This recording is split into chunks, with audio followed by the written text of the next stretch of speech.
"Fix this and I'll give you my mansion," scoffed the CEO, but the genius son of the Black Maid solved it right away. Richard Blackstone held the destroyed smartphone aloft like a war trophy, his arrogant smile echoing through the panoramic 47th floor office.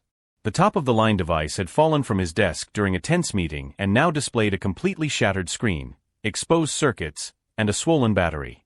"Look at this," he continued, addressing the executives around the conference table. $3,000 thrown in the trash. I bet even the geniuses in the IT department can't resurrect this little beauty. From the corner of the room, where he was quietly organizing scattered papers, David Santos, only 16 years old, watched the scene with a calmness that contrasted with the chaos around him. The son of Sao, the maid who had been cleaning that office for 15 years, he was only there to help his mother during school vacations. "Hey kid," Richard pointed directly at David, completely ignoring the visible discomfort of the other executives. "Your mother always says you're a little Einstein, right? How about showing us what you can do?" A heavy silence fell over the room. David was 16, but his eyes carried a maturity that came from years of watching his mother being treated as invisible by people like Richard. Sao, in the hallway, stopped dusting and felt her stomach tighten as she heard the taunt. "If you can fix my cell phone," Richard continued, his voice dripping with sarcasm, "I swear on my fortune that I'll give you my mansion in Beverly Hills. But when you fail, and you will fail, I want your mother to stop filling our ears with these fantastical stories about her prodigal son." The executives exchanged awkward glances, but none dared to intervene. Richard was known for his cruel tests on employees he considered inferior. David walked slowly to the table, his worn sneakers making noise against the Italian marble. He picked up the shattered smartphone and examined it with the patience of a surgeon analyzing a critical patient. His fingers, calloused from helping his father with small repairs in the neighborhood, delicately touched the exposed circuits. "Mr. Blackstone," David said, his voice firm despite his young age, "before I accept your challenge, I need you to confirm your promise in front of all these executives. The Beverly Hills mansion will be ours if I fix your phone now, correct?" Richard laughed, clapping his hands. "My God, what confidence. Of course, kid. In front of everyone here. My mansion, valued at $12 million, will be yours if you bring this cell phone back to life in the next 5 minutes. What Richard couldn't have known was that this simple teenager had built working computers from discarded parts, and that his true passion for electronics had been secretly cultivated for years. David smiled inwardly as he quickly identified that the problem wasn't in the main circuits, but in a loose connection that anyone with basic knowledge could repair, if they knew exactly where to look. While Richard continued to joke with the executives about teaching the kid his place, David worked with surgical precision. His hands moved with a confidence that made some of those present realize that they might be about to witness something extraordinary. Sao, watching everything from the hallway, gripped the cloth tightly. She knew that determined look on her son's face. It was the same one he had when he decided to build a working radio at age 12 using only electronic waste. If you're feeling that tension growing in your chest, don't forget to subscribe to the channel, because what's about to happen will show you that underestimating someone can be the most expensive mistake of your life. And the confident smile that was beginning to form on David's lips suggested that he knew something that everyone else there was yet to discover. "Are you seeing this?" Richard continued his provocation, addressing the executives as if David were a circus animal about to perform a trick. "The cleaning lady's son is going to teach us about technology. What an interesting time we live in." Laughter echoed through the office, but David kept his eyes fixed on the device. Each exposed circuit told a story that only he seemed able to read. His hands moved with precision as he internally mapped each damaged component. "You know what, kid?" Richard approached, his expensive whiskey breath invading David's personal space. "Your mother has been working here for 15 years cleaning up the mess that important people like us make. And in all that time, she only talks about you. The genius son, the little Einstein from the suburbs. I always thought it was the fantasies of a mother desperate to give some meaning to the mediocre life she chose." David didn't respond, but his hands paused for a fraction of a second. In the hallway, Sao felt tears burn her eyes. 15 years cleaning up after drunk executives, putting up with jokes about her accent, being treated like furniture, also David could have a better education. "Keep going," David muttered to himself, resuming his work with renewed determination. Richard walked to the panoramic window, gesturing theatrically. "Do you know how much it costs to maintain this charity?" Conceição earns more here than any domestic worker in the city. And why? Because I am a generous man. But generosity has its limits. Michael Stevens, the vice president of finance, shifted uncomfortably in his chair. He knew the payroll figures. Conceição earned exactly minimum wage, working 12 hours a day, 6 days a week. Mr. Blackstone, David looked up for the first time, his calm voice cutting through the laughter. You said your mansion is worth $12 million, correct? That's right, kid. $12 million. More than your entire family will earn in several lifetimes. Richard patted his chest proudly. I bought it from the widow of an oil tycoon who needed cash fast. A bargain, really. David nodded, turning his attention back to his smartphone. What no one there knew was that this teenager had spent years studying electronics not just out of passion, but out of necessity. When his father lost his job 3 years ago, David started repairing electronic devices in the neighborhood to help with household expenses. His first customer was Mrs. Carmen, an 80-year-old woman whose netbook had broken down just when she needed to access her retirement funds online. David discovered that the problem was simple, a poorly connected power cable, but the solution that local technicians offered would cost more than the value of the device. Never let anyone convince you that a problem is more complicated than it really is, his father had said that night.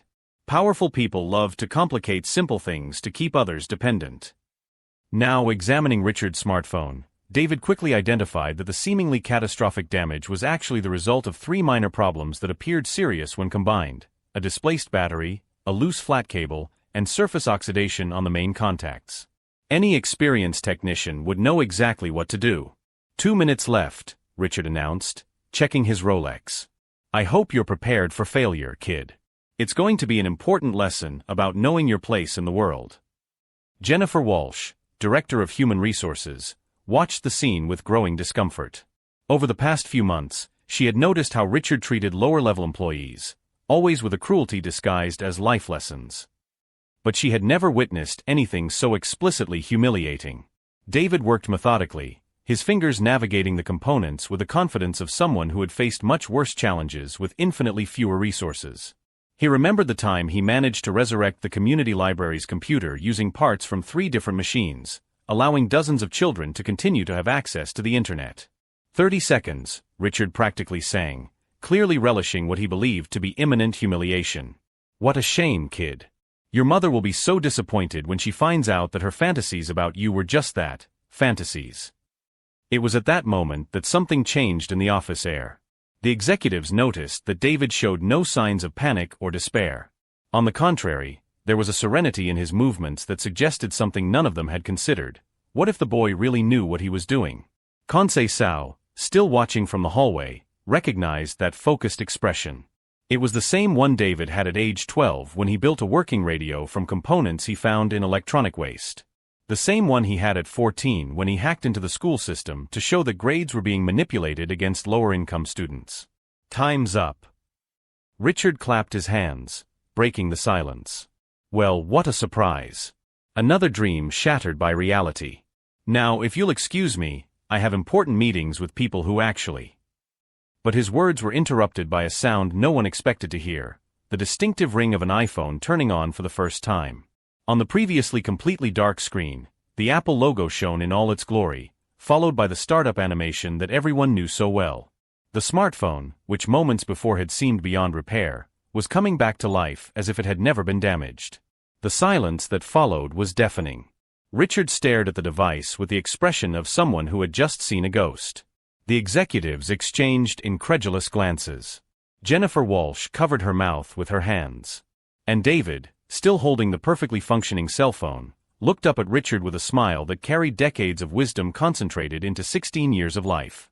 Each new humiliation had only fueled something inside him that his oppressors couldn't see, a quiet determination strengthened by the very injustice they tried to impose. What those privileged people didn't know was that each act of contempt was sealing a fate they themselves had chosen, and now all that remained was to find out if Richard Blackstone was truly a man of his word, or if his arrogance would lead him to make an even bigger mistake. The smartphone working perfectly in David's hands created a silence that seemed to suck all the oxygen out of the office. Richard stared at the device as if he were seeing a ghost, his face alternating between paleness and redness. Well, Richard cleared his throat, reaching out to retrieve his cell phone. Of course it worked. It was probably just the battery that was dead. Anyone can do that kind of repair. Jennifer Walsh rose abruptly from her chair. Mr. Blackstone, excuse me, but we all saw the state of that device.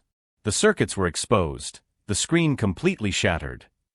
Jennifer, you don't understand electronics, Richard cut in, his voice losing its previous softness. It was a simple repair that any basic technician could do.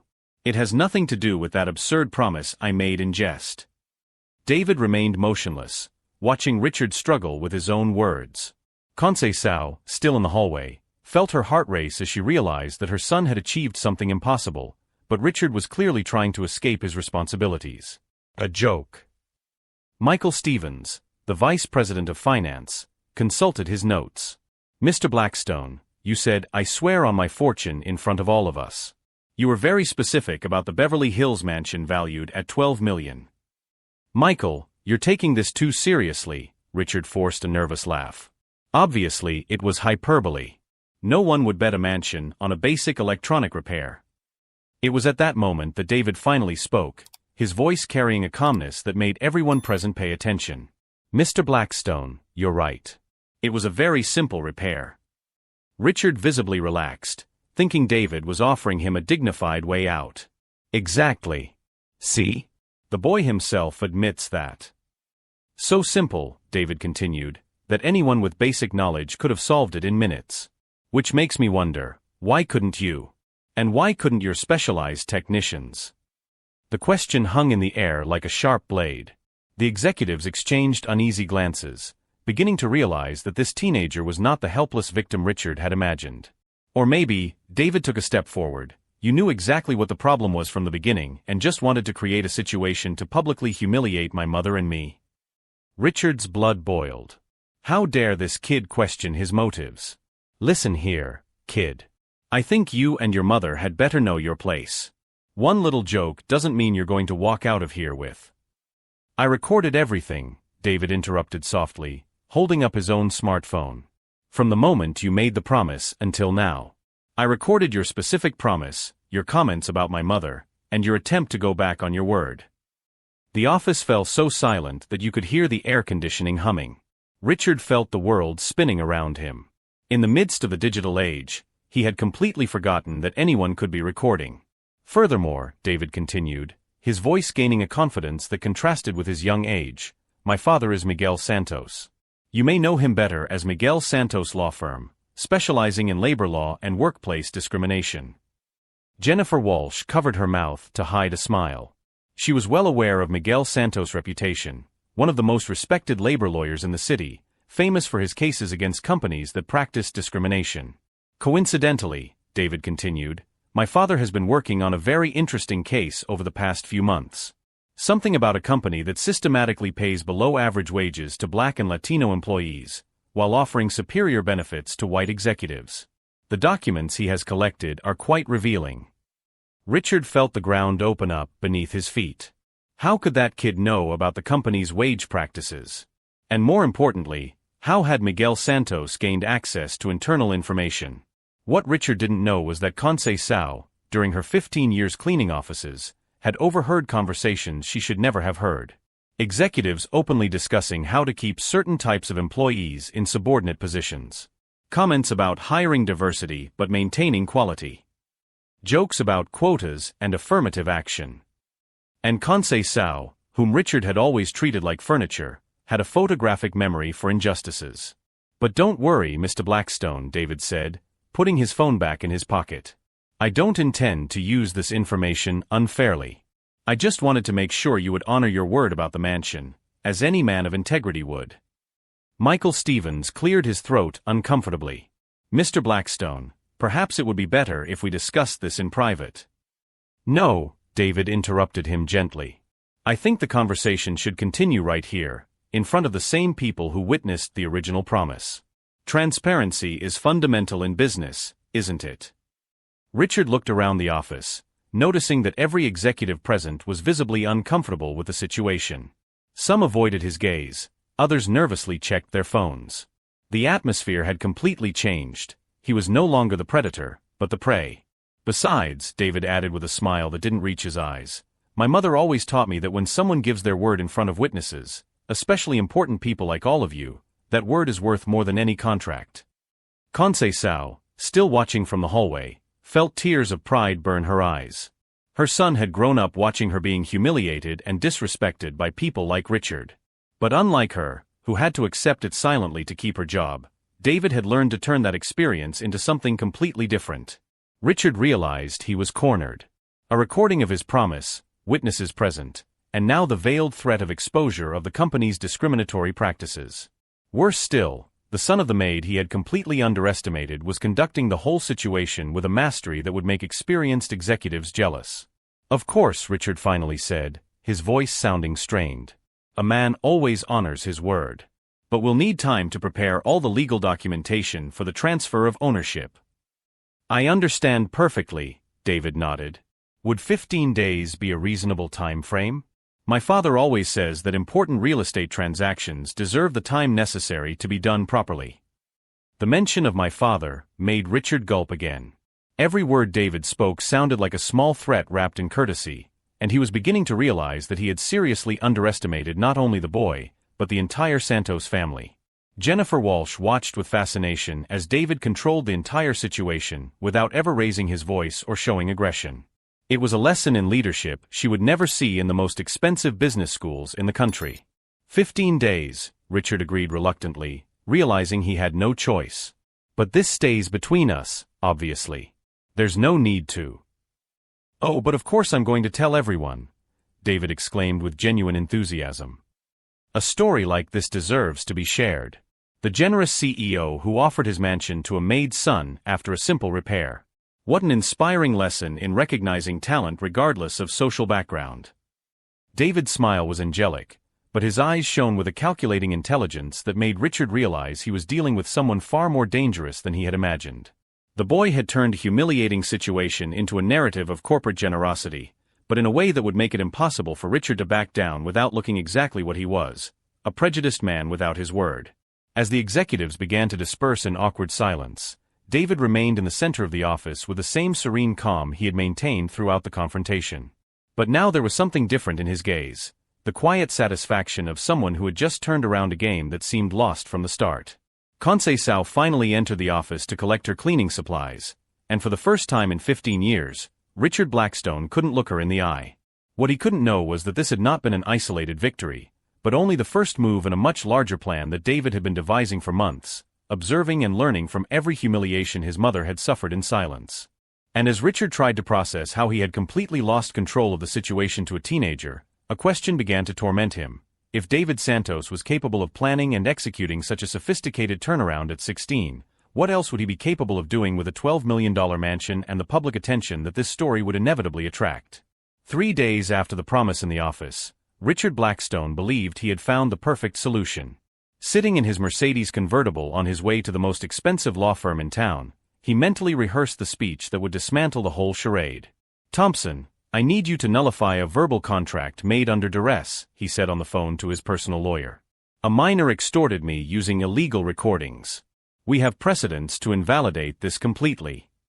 What Richard didn't know was that, at that very moment, Miguel Santos was in the newsroom of the city's largest newspaper, accompanied by Jennifer Walsh and Michael Stevens, who had sought out the lawyer on their own after witnessing the humiliation in the office.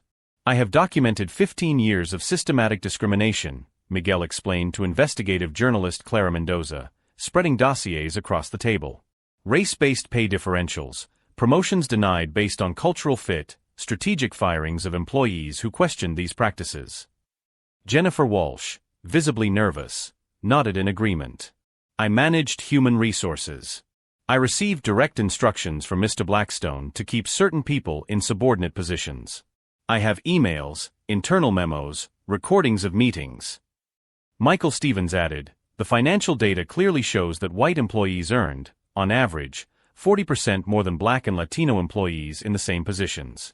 Richard justified this as qualification differences, but we have evidence that more qualified candidates were systematically rejected. Meanwhile, Richard arrived at the Blackstone Industries office convinced that he was in control of the situation. He called his legal department with precise instructions. "I want to file a lawsuit against Miguel Santos for extortion." and fire Conceição Santos immediately for involvement in blackmail. He had barely hung up the phone when his assistant rushed in. "Mr. Blackstone, there's a reporter from Channel 7 who wants to talk to you about discrimination in the workplace."